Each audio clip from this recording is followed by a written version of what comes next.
Bonjour bien-aimés dans le Seigneur, nous sommes arrivés vendredi, le dernier jour de nos enseignements de la semaine, et nous sommes en train de continuer ce beau thème, la Pâque. Et là, nous sommes sur la Pâque chrétienne. J'espère que ça te bénit et que tu en profites d'apprendre une chose que tu vas transmettre aux autres dans le futur, dans l'avenir, ou bien même maintenant. Tu peux en parler aux enfants, tu peux en parler à ton entourage. Nous lisons donc Matthieu 26 et nous lisons à partir du verset 21. Nous allons lire jusqu'au 30. Matthieu 26, verset 21 jusqu'au 30. Lisons au nom du Seigneur. Pendant qu'il mangeait, il dit, « Je vous le dis en vérité, l'un de vous me livrera. » Ils furent profondément attristés et chacun se mit à lui demander, « Est-ce moi, Seigneur ?» Il répondit, « Celui qui a mis avec moi la main dans le plat, c'est lui qui me livrera. Le Fils de l'homme s'en va, selon ce qu'il est écrit de lui. Malheur à l'homme par qui le Fils de l'homme est livré.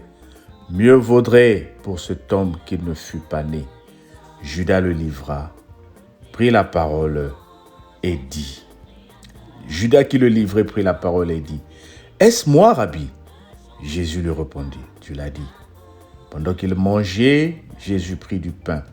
Et après avoir rendu grâce, il le rompit et le donna aux disciples en disant, « Prenez, mangez, ceci est mon corps. » Il prit ensuite une coupe et après avoir rendu grâce, il la leur donna en disant, « Buvez-en tous, car ceci est mon sang, le sang de l'alliance qui est répandu pour plusieurs pour la rémission des péchés.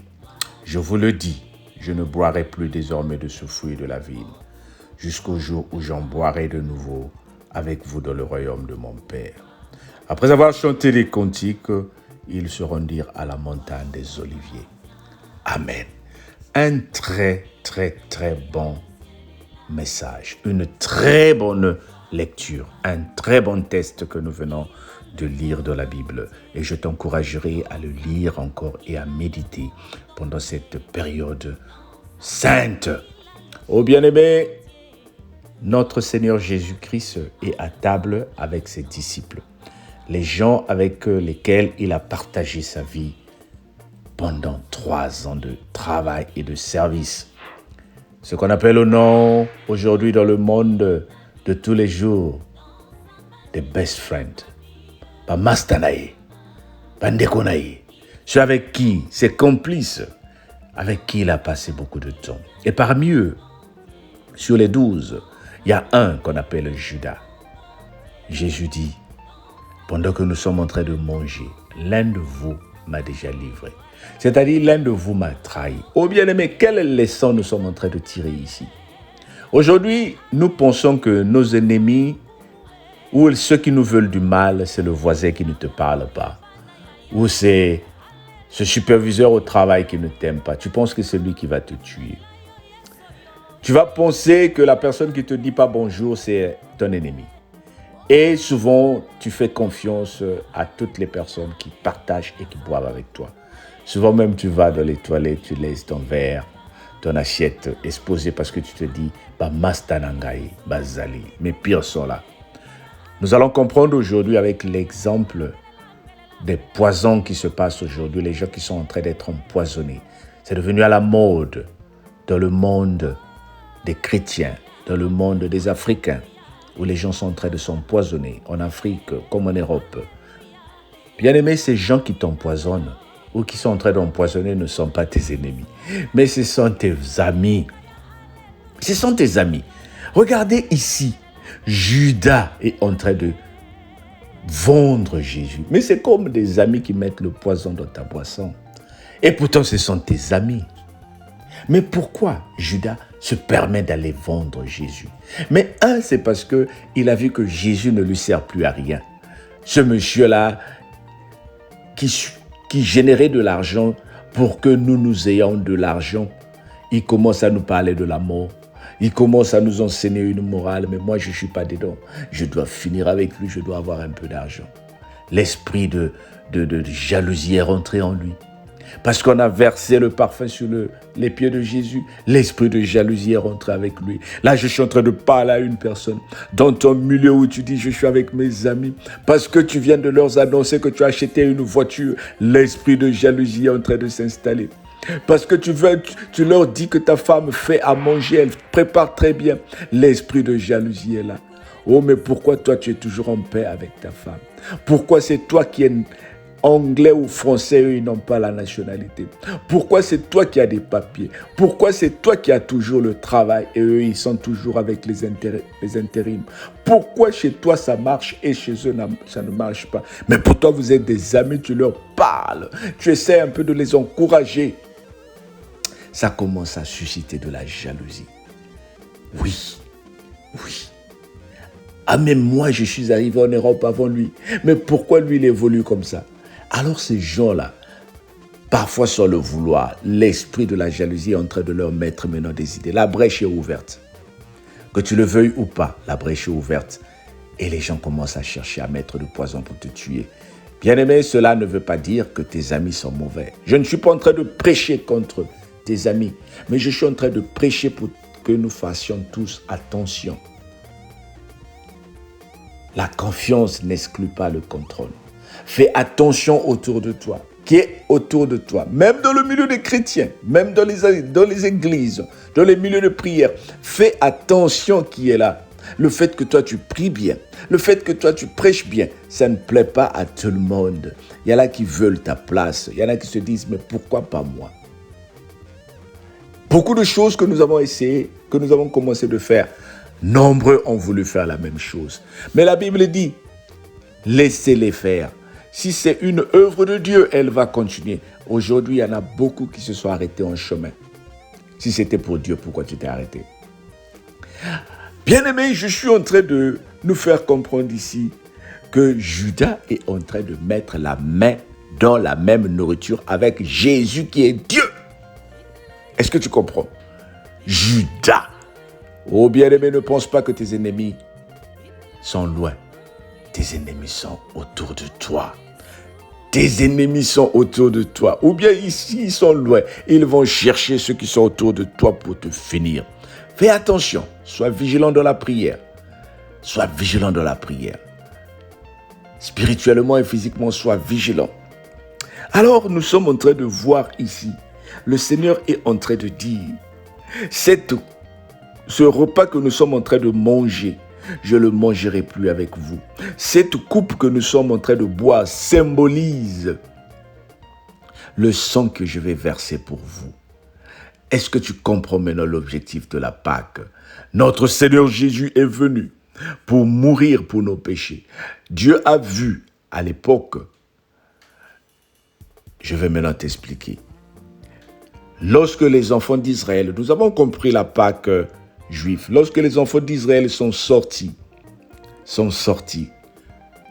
de l'esclavage, le Seigneur avait dit, vous allez manger cette Pâque en mémoire de moi, et le sang vous servira de signe. Alors toutefois, qu'est-ce qu'il faisait? Il immolait les animaux et il prenait de sang pour faire des séances de sanctification. Et cela a continué pendant les années et les années. Mais Jésus dit, non, Père, je vais aller mourir pour eux. Prends mon sang pour que les animaux aient la paix. Prends mon sang parce que les animaux, tout le monde ne les a pas. Aujourd'hui, tu n'as plus besoin de tuer un animal pour demander pardon. L'accès au Père est libre. Le Seigneur a brisé le voile qui était entre les hommes et Dieu. Et il suffit que toi, tu t'humilies pour demander pardon. Et tu es en train de recevoir le pardon de notre Dieu. Avec Jésus-Christ, il dit, le sang vous sanctifie, le sang vous pardonne et le sang est avec vous.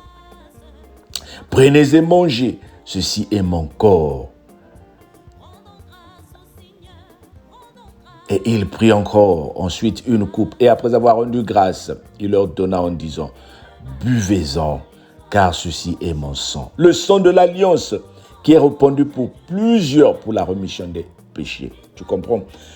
Jésus est en train de verser son sang pour que toi et moi, nous ayons la Remission des péchés. Le Seigneur nous a donné la remission de péchés. Le Seigneur nous a pardonné. Tout ce qu'il te demande, c'est d'implorer le sang de Jésus. Lorsque tu constates que la vie devient compliquée, lorsque tu constates que les ennemis se sont levés contre toi, lorsque tu constates qu'il y a quelque chose qui ne va pas dans ta vie, comme je viens de dire, fais attention, toi qui as beaucoup d'amis. Fais attention, toi qui fais confiance à tout le monde. Je ne dis pas que tes amis veulent te tuer, mais je suis en train de te dire ce qui nous sommes en train de vivre aujourd'hui a commencé depuis l'ancien temps. Si Jésus qui n'a fait aucun mal, si Jésus qui n'a fait que du bien a dérangé même ses plus proches, Judas l'a trahi, à plus forte raison toi et moi. Alors toi qui te plains souvent pourquoi les gens te haïssent, toi qui te plains souvent pourquoi les gens ne te supportent pas, mais c'est à cause de la lumière qui est en toi, bien-aimé. C'est à cause de cette lumière-là. Quand tu te vois, il rit. Quand tu te vois, il te montre les dents blanches. Les dents blanches. Il veut à ta peau. Fais attention. Mais qu'est-ce qu'il faut faire? Il faut implorer le sang de Jésus. Même s'il y a un ami, pendant que je te parle, s'il y a un ami qui est en train de programmer ta mort, au nom de Jésus, quand toi tu vas aller au lit, quand tu pries le sang de Jésus, avant de partir au travail, lève-toi, implore le sang de Jésus, dis, Jésus, tu as versé le sang pour moi. Je reconnais que la Pâque est pour moi. Jésus, j'implore ton sang, et le sang de Jésus va te sanctifier. Le sang de Jésus est avec toi, bien-aimé. N'aie pas peur. N'aie pas peur parce que nous sommes protégés. N'aie pas peur parce que nous sommes sous la direction de notre Dieu.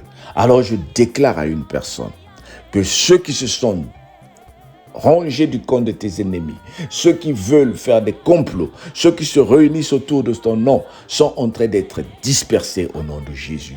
Toi, tu es un homme ou une femme de paix, et que cette paix que le Seigneur te donne, va permettre pour que toi, tu vives une vie bénie, une vie de prospérité. Proclame le sang de Jésus. Vis le sang de Jésus. Alors pour clôturer ce message, je vais te confier quelque chose aussi. Jésus dit, faites ceci en mémoire de moi. Toi, il faut que tu manges la Pâque régulièrement. C'est quoi la Pâque que tu vas manger? Mais c'est la Sainte Seine. Il faut que tu communies. Il faut que tu aies l'habitude de manger la Sainte Seine à l'église. Cherche une église où on va te donner la Sainte Seine. Et si tu n'as pas d'église, commence à chercher. Tu la trouveras au nom de Jésus. Que le Seigneur te bénisse. Que le Seigneur te rende la vie facile. Et que le Seigneur continue à t'élever au nom de Jésus, notre Seigneur et Sauveur. Amen. Mais nous disons un bon week-end. Un bon week-end. Profite de ton week-end. Repars sur YouTube pour regarder les vidéos. Et lundi, nous sommes en jeûne. Je t'encourage de jeûner pendant une semaine. Fais le jeûne. Si tu veux réellement suivre le programme que nous sommes en train de faire, dans les commentaires de YouTube, laisse un commentaire, dit « Envoyez-moi le programme de jeûne ». Laisse-nous ton numéro, on va te l'envoyer. Lundi, c'est la semaine sainte. Prends le temps de jeûner. Prends le temps de jeûner. Suis le chemin de la croix jusqu'à vendredi saint. Que le Seigneur te bénisse. Toi, tu seras sauvé. Toi, tu seras sanctifié. Toi, tu verras la main de l'Éternel. Dans le nom de Jésus, notre Seigneur et Sauveur. Mais partage la vidéo et on se dit à lundi. Bon week-end. Bye bye.